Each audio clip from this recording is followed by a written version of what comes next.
it though? No. Gotta go at escape. Yeah. And then click the arrow on slideshow. Presenter view.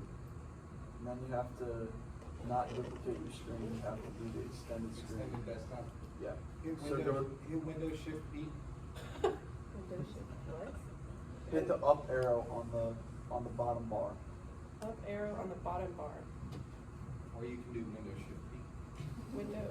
I don't do technology, guys. This is the bane of my existence. Okay.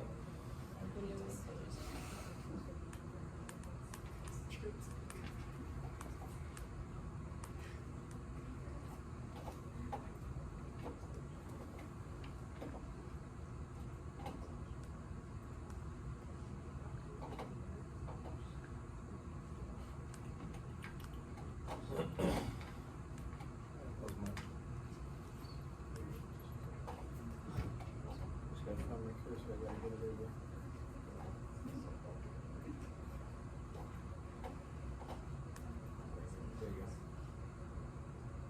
Makes sense.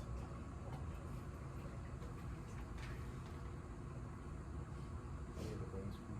There you go. Makes sense. Yeah, I think so. Okay. All right, guys. My name is Kristen. This is Rachel, representing on the Vestibular System. So what it is, you use it to maintain balance, orientation, space, alignment of the spine. It's one of your major inputs into your brain, and so the fact that I'm standing here in front of you, the fact that all of you are sitting up in your chairs, you're using your vestibular system.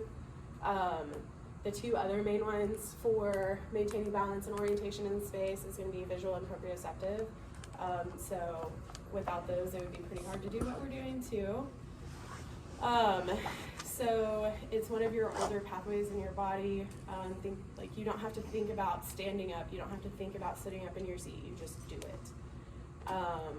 So why it's important to us as chiropractors, anything as simple as touching your neck is gonna mess with your vestibular system. So think about doing an actual adjustment. It's going to affect your vestibular system and what the output of it. So all proprioception output effects are from the system. All adjustments are gonna affect your proprioception and just stuff like that. So we started with the anatomy of it. So this is going to be inside your inner ear. So it has two systems within the vestibular apparatus. You have the otolithic system and the canal system. The otolithic system is consisting of the utricle and the sacral. The utricle is what detects linear acceleration, so like when you go from 0 to 60 in a car. And then the sacral is what detects vertical acceleration, so like an elevator or like Tower of Terror ride at Disney. The otolithic system is rarely, if ever, lesioned, so we're going to focus mostly on the canal system. The canal system contains a semicircular canal, so there's going to be 6 canals. You have the right horizontal and left horizontal canal. You have the right anterior, left anterior, and the right posterior and left posterior canal. So think about moose ears whenever you have to work with the canals. When you turn your head to the left, you're activating the left horizontal canal. And then when you turn your head to the right, you're activating the right horizontal canal. Key thing with this is that when one canal is activated, the opposite is going to be equally inhibited. So when you're activating the left horizontal, your right horizontal canal is inhibited. You can check the integrity of the canals by using eye movements and either muscle testing or watching for sway.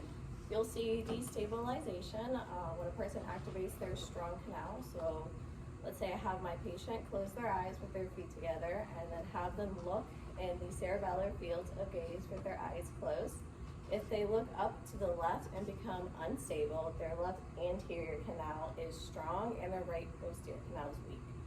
So theoretically, they should sway towards their weak canal when inhibiting it. So if their right posterior canal is the weak one, they're going to sway back to the right. And it's intimately connected to all of the other systems in our body, specifically with our visual and our postural system. You have the peripheral vestibular system, which is the vestibular apparatus in the inner ear, and the central vestibular system, which is the vestibular nuclei in the brainstem. 20% of the sensory input that the vestibular apparatus takes up is going to send to the vestibular nuclei, and it's going to go up to the visual system, the eyes. And then 80% is going to go into the posture system. These systems working together are very important for stability and gaze fixation. You have three vestibular reflexes: the vestibular ocular reflex, the vestibular colic reflex, and the vestibular spinal reflex. The vestibular ocular reflex helps keep your vision steady. So when your head moves, your eyes automatically move in the opposite direction, so you can continue looking at the same spot. Without it, your vision would blur every time you move your head. So like when you're jumping around and you're looking at something specific, your visual field is not going to be jumping up and down, it's going to be stable. But like when you're recording something, you can see in the camera like it's jumping up and down. So that's what your vestibular ocular reflex is going to be working on. And then motion sickness is actually closely linked to it. It often occurs when there's a mismatch between what your inner ear senses and what your eyes see. So if you're reading in a moving car, your vestibular system and your VOR detect the motion, but your eyes see the stationary book. So that's why you're going to get a little confused and lead to nausea and dizziness. The vestibular colic reflex is what stabilizes your head. So when your head starts to move, this reflex activates certain neck muscles to the opposite side, helping keeping your head in a stable position. And then the vestibular spinal reflex helps stabilize your body to keep you upright. You can check the VOR through the gain test. So gain is going to measure the movement of the eyes over the movement of the head. Ideally, it should be equal. To perform this test, you're going to instruct your patient to keep their eyes fixated, like say on my nose, and then you're going to move the patient's head slowly to the right, and then it's going to activate their right horizontal canal, and then slowly back to the left. So when I move the patient's head to the right, their eyes should move to the left equally. Same thing, if I move their head to the left, their eyes should move to the right equally. If the eyes move less than they should, in response to the head movement, it indicates a weak VOR response or a decreased gain. If the eyes move more than needed, then it indicates an overcompensation or an increased gain. Both a decreased gain and an increased gain result in an ocular slip, which refers to the movement of the visual image across the retina, where the eyes do not adequately compensate for head movement. So benign paroxysmal positional vertigo is something that we as chiropractors are going to be dealing with fairly commonly. Layman's terms, it's just vertigo.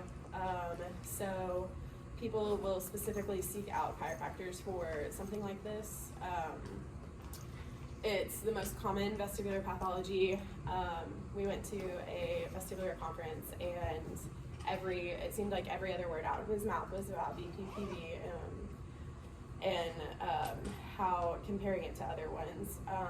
So basically you have your inner ear, so those semicircular canals, and you have these tiny little crystals and they're made from calcium. And they're supposed to help you keep your balance and move through space smoothly and accurately. In BPPV, these crystals become dislodged, float around where they're not supposed to be, and basically it makes your brain very confused what's happening. And so these crystals move into your inner ear, send very confusing signals, and this leads to spinning and dizziness. Patients don't like it when they are spinning and dizzy, so they want as much help as they can get. So an assessment for this is the Dix-Hallpike test, and is it going to let me? You have to perform the Dix-Hallpike maneuver to diagnose benign paroxysmal position. 52? Yeah. So this video is going to show you just a little clip of what the actual maneuver is. 250. It's really important to tell your patients that this can induce those dizziness and nausea feelings, and let them decide if they're willing to try it or not, but this is the best way to do it. And firmly hold your patient's head in 45 degrees of rotation towards the side to be tested. In this case, the right posterior semicircular canal of the patient is aligned with the sagittal plane. Instruct the patient to keep his eyes open and take the patient backwards in a quick movement so that your patient's head is still rotated and extended to 20 degrees by the pillow. Observe the patient's eyes for the latency, duration, and direction of the nystagmus. The nystagmus typically has a latency of around 5 to 20 seconds and fatigues within 60 seconds after onset. In a positive test, the patient will experience vertigo during this test. If the Is that good? Or was it? Okay. And then we have a handy little guy that should show you the nystagmus. Is seesaw nystagmus.